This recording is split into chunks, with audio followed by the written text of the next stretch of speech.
Okay. Hey, how y'all doing, brothers and sisters and brothers?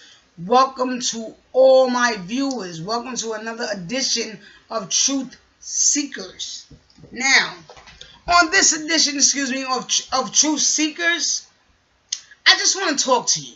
You know, as I said in my intro, I'm going to spend a lot of time just talking to you, if you don't mind. I will do a lot of going online with you and reading to you and taking you in and out of various different sites and showing you various documentation.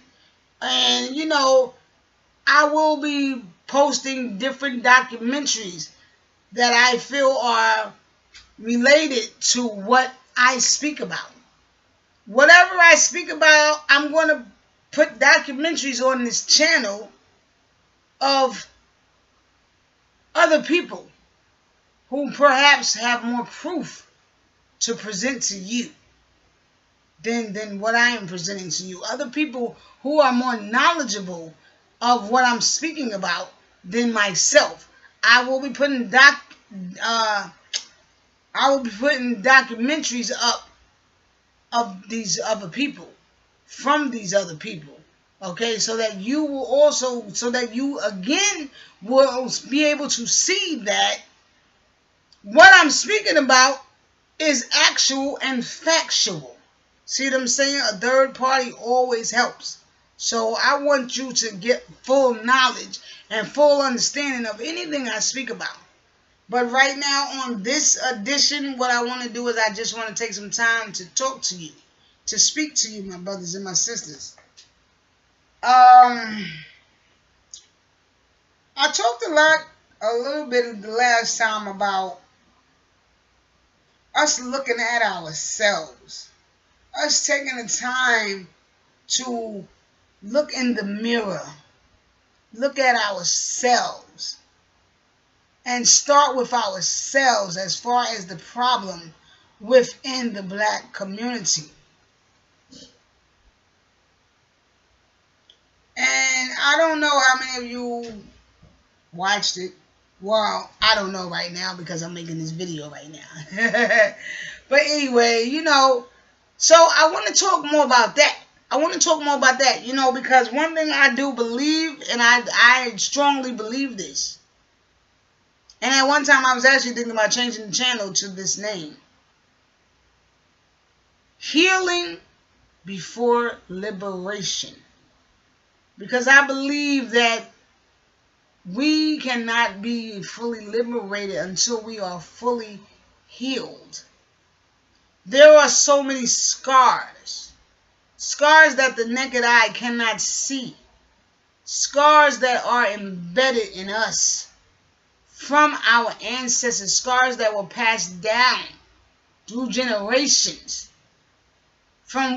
As a result, a direct result of what our ancestors went through.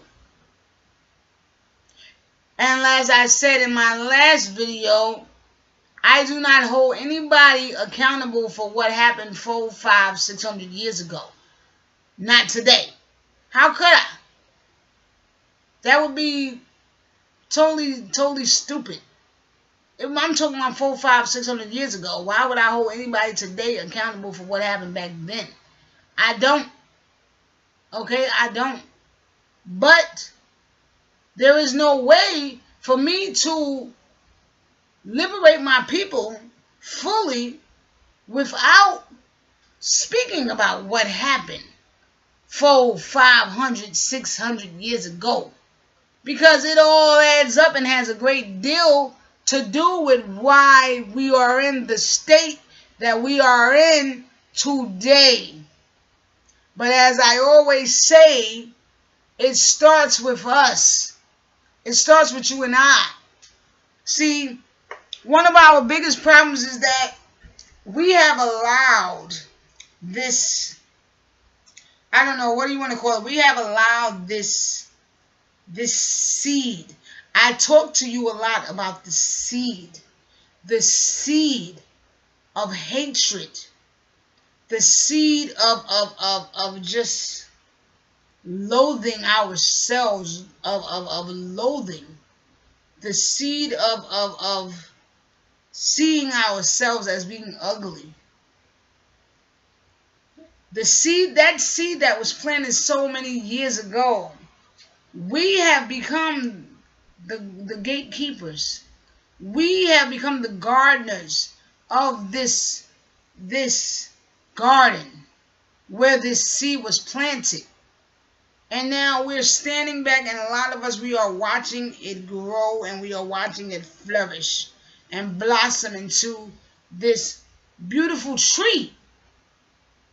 Because what started as a small plant, a seed, if you will, is now full grown into a tree. And who are the ones protecting that tree, watering that tree? Us. Yes, us.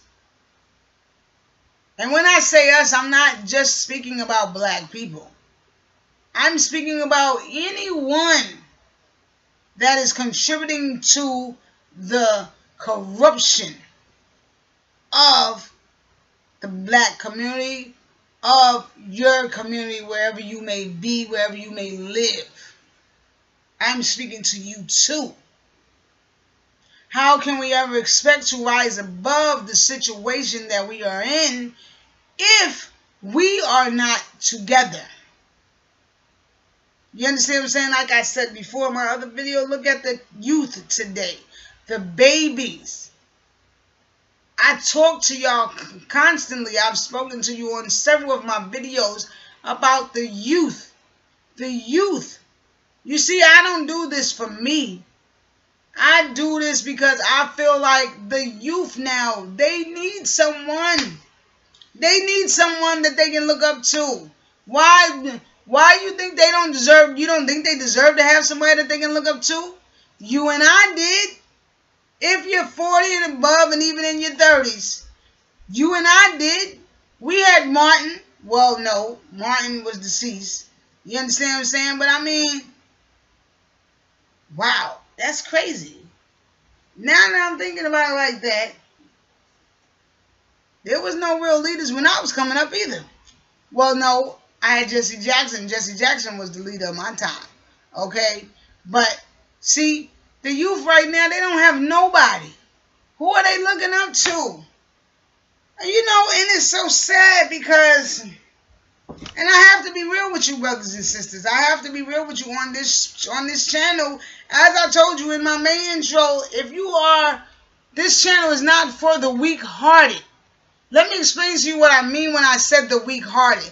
What I meant when I said the weak-hearted, if you are one of those kind of people that you're going to, you know, your feelings, you're going to get all in your feelings as soon as I shed a little light on something that you have possibly been doing.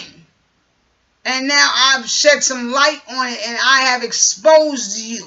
Or maybe I shed some light on a lie that you have been believing. And now I have exposed it. And I shed some light on it for you. If you're going to be one of those kind of people that's going to be brokenhearted because you can't take the truth. You can't handle facts. See, there's a lot of people in this world, they can't handle facts. They can't handle the truth. Everybody's always running around talking about, oh, we want the truth. We want the truth. Tell me the truth. Don't lie to me. Don't lie to me. But when you tell the truth, most of the time, people get upset. Yeah, I guess it's part of human nature. But most of the time when you tell the truth, people get upset. They don't want to hear that. Especially when they know, you know, because it's bringing somebody's world down in a sense. And I'm not here to bring nobody's world down. I'm here to bring your world up. Because what you have been seeing or what you believe you have been seeing of your world, the majority of it has been lies. It has been lies. And I'm here to tell you it has been lies. And why I'm saying it like this is because I now realize that the vast majority of everything that I have learned all my life has been a lie. Do you know how that makes me feel as a 45-year-old black woman to now? I mean, I've always known about many of these things, but I have not always had the resources to find out exactly when and how, what and why, when and where. You understand what I'm saying? Just like so many of you, all I had was the textbooks that was given to me. The little books that I could go out and find here and there as I got older. But for the most part, whenever I would stop and talk to somebody and ask somebody for some information, some enlightenment, normally one of my brothers or my sisters, and I would stop and ask for some enlightenment and, well, exactly where can I find this information? Exactly where can I find this book? Exactly what's the title of this book? Who is the author of this book or this doctrine or whatever? I was led on a wild goose chase because this information is being kept a secret. It's already, they're already deceiving us, the powers that be.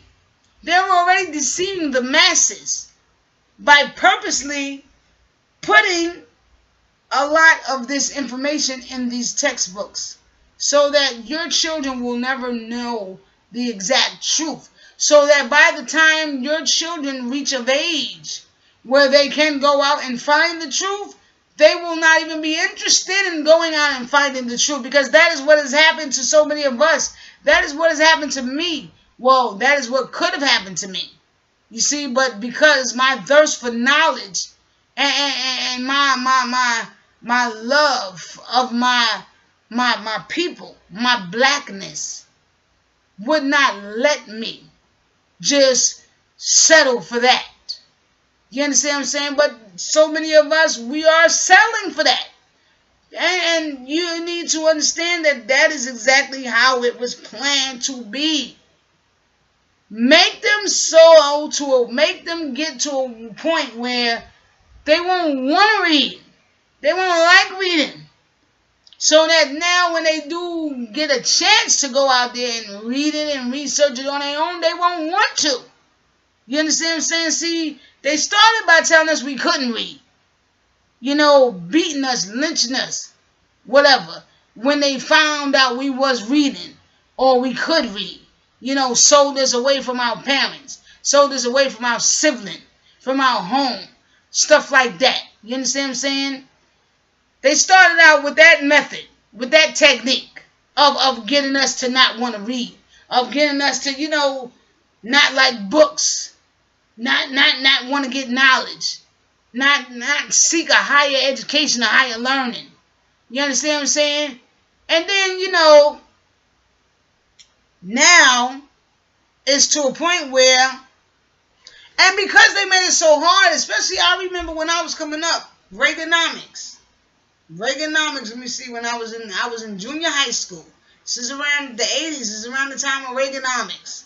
That whole, if you my age or even a little bit younger and older, you remember that time you remember the time in the 80s around Reaganomics. Drugs are bad. He was on that whole campaign that crack is whack, and you remember that. Okay? I remember then when they were doing so many things to try to make it so that black children would not pass the SATs. That black children would not pass their citywide exams so that they can move on to the next level. A lot of people were protesting that the questions were biased. How can we relate to these questions that are being asked on these exams? How can my child relate to that when that has nothing to do with the life experiences that my child is experiencing? See, it was rigged. It was rigged. It was designed to get you to a point as where you would become so frustrated with the whole idea of reading, of learning, that you would not do it. And now to this day, so many of us, we don't read. We don't research. I said it in my last video and I'm going to say it again because it is the truth. So many of us, the most reading we do in a day is what we read on Facebook. If it's not what we read it on our phone, if it's not a Gmail, or if it's not Facebook or Instagram or Twitter or YouTube, for so many of us, that's how we get everything we know. That's how we get the news. That's how we even get the weather. Well, no, the weather's on your phone now because these smartphones, they do everything. You understand what I'm saying? But for so many of us, that's how you get your current affairs. Facebook. Your current affairs, you get your information from Facebook. Now, don't get me wrong, Facebook oftentimes has a lot of good information, because I too try to share a lot of positive information on my Facebook channel, which the majority of the time, and this is another point that I want to make, the majority of the time, it gets no response. It might get, say, 5, 7 likes, sometimes 10, but I could put a picture of me up on Facebook, you understand what I'm saying, or a picture of somebody fighting or something like that, and that'll get 50, 70 likes. If I put a picture up there about your ancestors, that get about 5 or 7 likes. If I put a picture up there about your history, that get about 5 or 7 likes. If I share a YouTube video on Facebook about history, your history, our history, nobody even really goes and checks out the video. But if I share a video on Facebook of Jay-Z singing his latest album, his latest release, or Beyonce or Fetty Wap or whoever is out right now, whoever's running the media right now, the videos, the music, the industry, the music right now, everybody's going to click, everybody's going to watch it. Practically every friend that I have on Facebook will click that link and watch it because they read that title and they know it's got something to do with entertainment, amusement.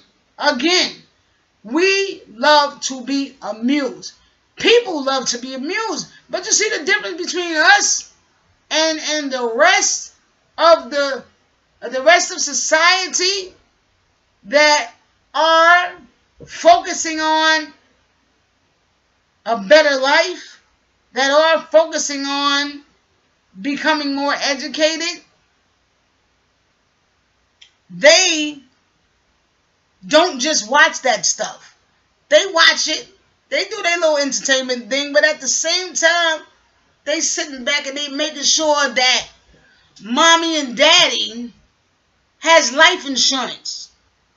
They're making sure that the kids have a college fund. Listen to me. I know it's hard. I know it's hard. I am not a rich woman. In no way, no shape, no form, no fashion. Wish I was, but I am not. I struggle. You understand what I'm saying? I do the best I can for my home, for myself, and for my family. So I know it is hard. Okay? I know about coming up in the hood. I know about mayonnaise sandwiches. I know about sugar water. I know about the lights getting turned off. I know about all of these things because I was there. I grew up in the hood. You understand what I'm saying? I live in the hood. You understand what I'm saying? It's a shame that we got to call it the hood. But hey, it is what it is. But yes. So I do understand and I am fully aware of the fact that, hey, listen. For most of us, minorities, black people, poor people, we can't afford it. We don't have it like that. But you know what? I'm going to say this right now. That's bullshit. That's bullshit. You know why I'm saying this bullshit? I know people that will make sure under no circumstances if they got to owe every store in their neighborhood, they will make sure they have a beer every day up until check day. They will make sure they got weed. They will make sure that they have whatever drug or alcohol it is of their preference, of their choice. They will make sure they have that, cigarettes, whatever, every day be owing the drug man over $100, over $200-300 by the end of the month, by the time the check comes. You understand what I'm saying? You owe the rest of your check damn near to all the stores in the neighborhood, because you ran up that much credit throughout the whole month just to get high. But if someone says to you, hey, you got insurance for your parents, you know your parents getting up there in age, man. You know, you living at home with moms and pops, they getting up there. You got insurance? Oh, I can't afford that. I can't afford no insurance every month. But you'll break your neck to make sure that cable bill is paid. I mean, I do it. I like my cable. I love my cable. My Wi-Fi, whatever. You know what I'm saying? Yeah, you love your stuff. You've gotten attached to your things. You understand what I'm saying? But you must remember that these are just things. They're just material things. You understand what I'm saying? At the end of the day, none of these things which I just mentioned can do anything for the betterment of your life or the life of your children or your family. None of which I have just mentioned. But we will make sure, for the vast majority of us, we will break our necks and make sure that we have a way to get all of these things that are not helping us every day. But we won't take the time to say, you know, my mom's and my dad, you know, they getting up there. I know my mom's health ain't good. I know my dad's health ain't good. Let me get some life insurance. You understand what I'm saying? See, Jews put their money in the Jewish community at least 20 times before it leaves the community. They put it right back. Us, we go and we give it to them. Because I don't want to buy it from you. I know you. And before I see you do better than me or have my money and help make your life flourish a little more, I'm going to go give my money to a stranger. A stranger who won't even let me go for a nickel, but been looking in my face every day since I could speak. You see what I'm saying? Listen, half of these stores that we patronize in our communities don't even respect us. The Arabs, you understand what I'm saying? I watch, I listen. Please, I've had my own run-ins with them. The way they talk to us. They talk down to us. They talk to us like we are beneath them in most cases. And then what do? We stand up in their store all day long. Yo, come on, man. Yo, chill. Yo, make me a bologna and cheese, man. Come on. You know what I mean? You hanging out in front of the store all day. You understand what I'm saying? No regard to the fact that this is this man's or this woman's or this person's business. You understand what I'm saying? And then you curse him out. And then you want to get mad if he want to call the cops on you because now he's ready for you to get away from his store. See, my whole thing is this is backwards thinking. This is backwards thinking. Like, you go in there, you know this man don't have no respect to you because he talk down to you every time you come in there. You send your baby to this corner store. He remember when your baby was in your belly, but won't even let your baby go for a nickel. You understand what I'm saying? Put you down. Talk down to you. I know black business owners that talk down to their customers every day. It's like, what is happening to us?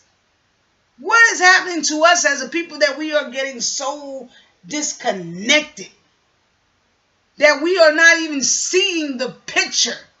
We are not even seeing the picture that is in front of us, right in front of our faces. If you want people to start respecting you, you have to first respect yourself. My parents taught me that early on. You understand what I'm saying? Nobody is going to just give you respect.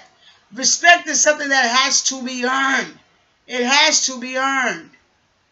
So, again, I say to you, when you are carrying on like this, how do you expect people to look at you? How do you expect to ever rise above the situation you are in, the situation we are in as a black people? How are we ever going to become fully liberated. And I know for many of you, you'll watch this video and you'll still turn around and you'll still go outside and you'll still do the same thing. And then for some of you, you'll watch this video and you'll just be like, you won't even watch the whole thing.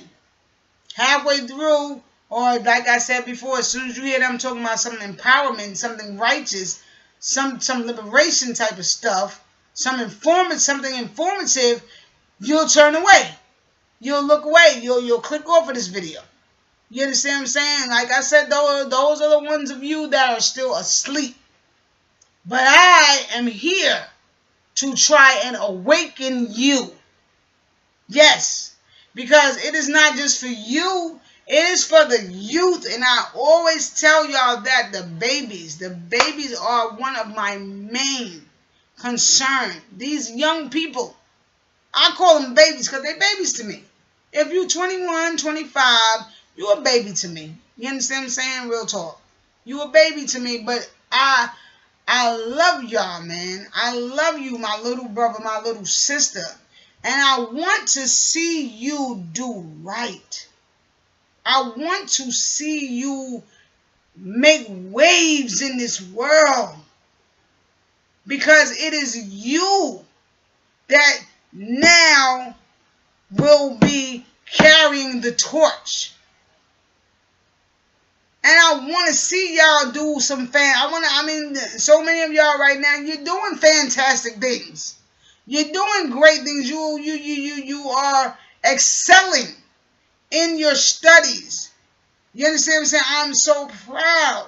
Some of my young brothers and my young sisters, they out there and they doing it. They down with the movement. They have excelled in their class, in their studies. You know what I mean? So many of my young brothers and sisters, they're graduating summa cum laude, magna cum laude. They're attending Harvard. They're attending Yale. My cousin, a Harvard graduate, a Amherst graduate. There are brothers and sisters out there that are doing some things. And as always, I applaud you. But for those of you that have fallen astray, that have fallen off the tracks, off the rails, I want to try and put you back on track. Because the youth need a voice. They need somebody. Like I say, I'm not trying to be a leader. I'm just trying to be a teacher. But sometimes I do feel as though, my path is going to take me down that road some way or another. I am prepared for that road. If I'm chosen to walk that road, I am prepared to do that. That is part of the reason why I take the time to study just about every day. Ask my people that know me, ask the people that's with me all the time. They'll tell you this is what I do. Because these kids, man, that's what it all boils down to at the end of the day. Who these babies got to look up to, y'all? What's going to be in 25 years when we older? For those of us that are in our 40s now, that are in our 50s, 25, 40 years from now, 25, 30 years from now, will be some of us ready to take that last journey, that last step. Think about these babies that's coming up right now today. If we don't teach them today, how are they going to lead for tomorrow? If we don't set an example for them for today, what kind of example will they be setting for their kids, for the youth of their age, for the youth of their era when they come up? We need to start realizing that, and we need to start taking that wholeheartedly, because from what I know about us as black people, we have always been connected to our babies. The old ancient African proverb says it takes a village to raise a baby. So what is happening to this village? You see, and I keep talking about this and I keep talking about the youth because it's not enough people talking about the youth. There's not enough grown-ups that even talk to the youth. We don't talk to the kids no more. I make it a business that when I go outside, the little boys and little girls in my neighborhood that I know, that I see on a day-to-day basis that I'm familiar with, I'm familiar with their parents or whatever. I make it my own business that when I see them, I speak to them. But it's not in a way that's going to make them feel like, get out of here, you kids is bothering me. You know, I hear so many parents, and oh my goodness, I can't stand this. You curse at your kids out in the middle of the street. You know, I mean, you know, I'm sure many of you have witnessed it. You understand what I'm saying? Maybe somebody who's watching this video right now, maybe you've done it. Maybe you've done it. Listen to how you must sound when you out in that street or wherever, and you telling your child, or you calling your child a little motherfucker. A little bitch get on my nerves. Hurry the fuck up. Come on. Let's keep it real. You know what I mean? Like I told y'all on this channel right here, I'm keeping it real with y'all. I'm keeping it real with y'all 100%. You understand what I'm saying? I'm not going to hold too much back on this channel. That's why I say this ain't for the weak-hearted. This ain't for the sensitive. This ain't for the ones that stuck in that lie and you all comfortable wrapped up in that lie like you wrapped up in a cocoon. Nah. This is not that kind of channel. You understand what I'm saying? See, we need to understand that there's a problem. I know you know it's a problem, but I need you to realize that we hold the key to solving that problem. Stop looking to your enemy. Stop looking to your oppressor to help you solve this puzzle. Start looking in the mirror and looking at yourself. Look at your baby. See yourself in your baby. Know that your baby, right now, you are his first love. You are his first crush, her first love. You are the person that is their superhero. What kind of superhero are you trying to mimic or be when every time, you know, they listen to you, that's all they hear coming out of your mouth? You understand what I'm saying? You don't take time to talk to them. You understand what I'm saying? You know, they just motherfuckers and little bitches to you. You know, excuse my language. I'm not trying to offend nobody, but like I said, I'm keeping it real. I'm keeping it real. Think of how distorted you are now making that image of you to them. See, a child don't want nothing but to be loved by their mother and their father. That's all a baby want. A baby don't care about the clothes you wear, the shoes you wear, how your breath smell, what your hair look like. None of that. At the end of the day, all they want is you and to know that you there. And that's it.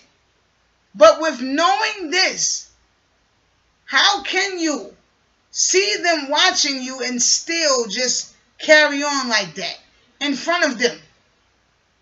You understand what I'm saying? Many of you have Facebook pages. And you know, hey, listen, I can't tell nobody what's doing their Facebook page because that's your Facebook page. But all I'm going to say is this, and then I'm going to get off of that. Just remember, one day, your babies will have a Facebook page too. Because your baby won't be a baby no more. And you won't be able to stop them from getting a Facebook page. So, one day, your baby will have a Facebook page too. See, all of these things that I'm hitting with right now, these are all things that we need to start looking at. We need to start really taking a good hard look at ourselves. Heck, I still look at myself. I still, you know, do the knowledge to myself, with myself. I look at myself in the mirror every day. You understand what I'm saying? I think about myself every day. If I wrong somebody, that bothers me, that troubles me, I carry that with me. I don't carry it forever. You understand what I'm saying? I don't allow it to become a big burden for me. But because I have a conscience, because I have morals, because I have God in me, I think about these things. So I can't just go out here and just wrong my fellow brother or my fellow sister or my neighbor. just because, and then come home and sleep real good and have a good old meal. And, you know, just act like nothing went wrong. Nothing is wrong. See, when you get to a point in your life where it's easy for you to just do that, it's easy for you to steal, it's easy for you to just kill and go home and just get in your bed, cut on your TV and you know, have a good night. When you get to that point in your life where it's easy for you to do that, there is a problem. And you need to look in the mirror. And then if that is what you are doing and you have a little one at home that is looking up to you, that reveres you, you need to then turn around and look at them. Look at them. Because you are in them.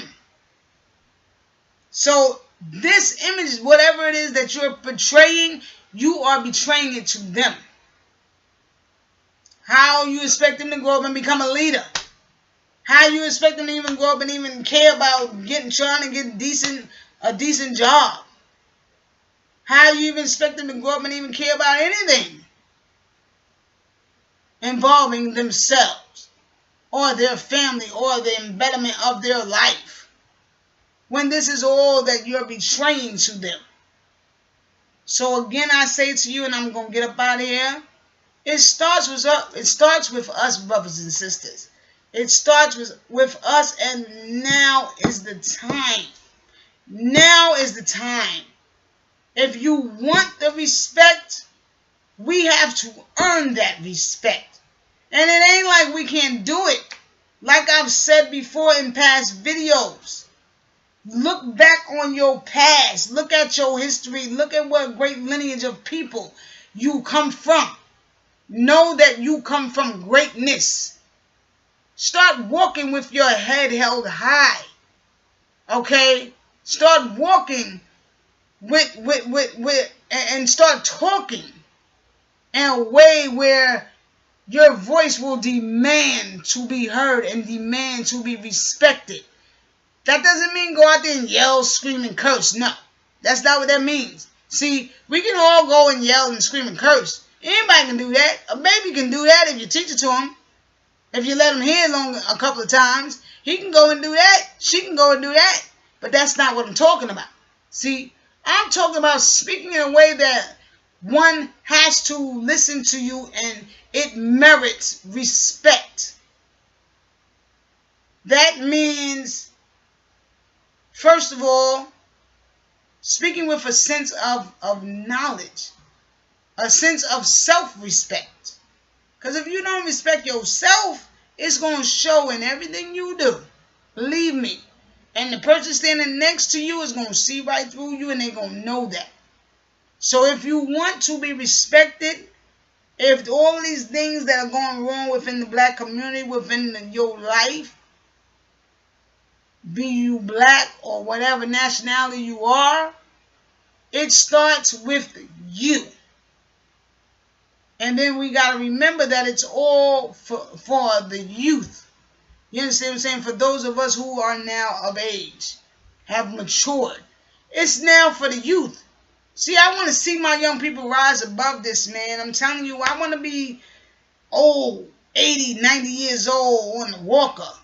You understand what I'm saying? But I'm seeing some of these young brothers and sisters that I watch come up on TV, making speeches, you know, doing great things in this world. This is what I want to see. And if we keep going the way we're going, we're not going to have no future. That's what I'm trying to get y'all to understand. There won't be a future. If we continue to go the way we are going, there will be no future. There will be no black community as you know it. Because they can't destroy us all. Understand that. And they cannot do it by themselves. We are helping them. So for those of you that run around and you talk about, oh, the man got his foot on my neck, the white man holding me down, the white man holding me down. Hold up. He can't do it without your help. He can't do it without your help, because right now, today, there is no more segregation. There is no more whites only water fountains. Maybe there is in certain parts of the world where racism is still alive and thriving. But right now, today, as far as I know, there is no more of that. There is no more Jim Crow. Yeah, we living in modern day Jim Crow, but it can't work unless we give them the power to make it work. That is my message that I'm trying to send to you, my brothers and my sisters. Unless you give them the power, it cannot work. That Declaration of Independence, the Constitution, these things were written back when we were still enslaved. So therefore, how could we possibly think that they had us in mind? Another thing what I need to get you to understand and realize, you were not included in any of those documents. So when you keep running around and you keep talking about, oh, I got my Bill of Rights, I got my amendments. No, you don't. You don't have any of that. You were not included. And the only way you can be included now today is if they rewrite it and put everybody in it. Take out half of that shit that's in there. Starting with that 14th Amendment that says we are subjects to the jurisdiction. Yes. If you don't believe me, pull it up online, wherever. Go to the library, look it up. It's there. Read it, and you will see it.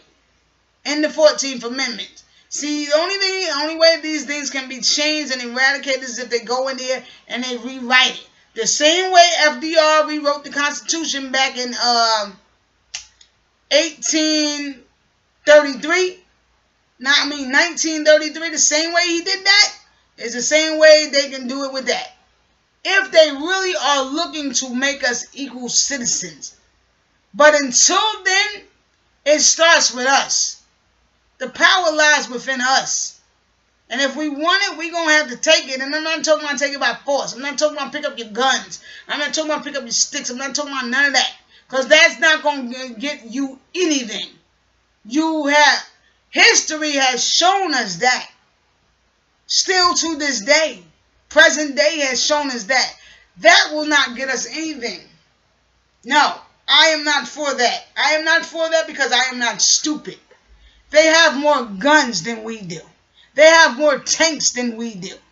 They have the whole damn U.S. Army. Okay, Navy SEALs. All right, Marines. Everything. So, no, that is not what I'm telling you to go out there and do. I'm telling you to use your mind. I'm telling you to be smart. Okay? Begin to re-educate yourself. And I'm here. I'm here. Reach out to me. Anything I can help you with as far as something that maybe you've always wanted to know, even if I don't know, I will go and I will research it. And I will look it up and I will gather the information and we can discuss it together. But it starts with us re-educating ourselves. And then it starts with us healing ourselves. Healing before liberation.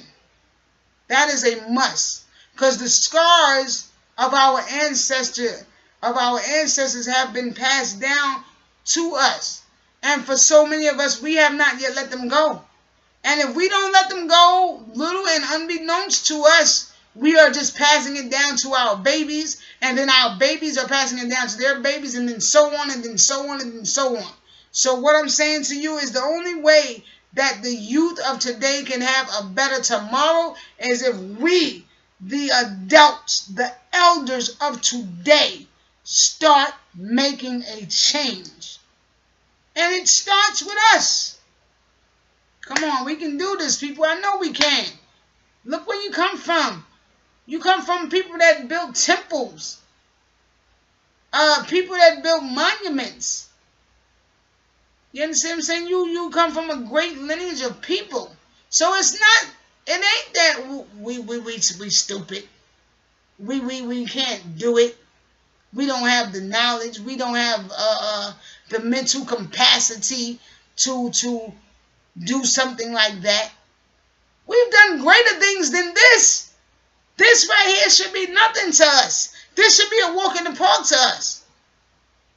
Nothing. When you look back and see what your ancestors did, what our ancestors did, this is nothing. You understand what I'm saying?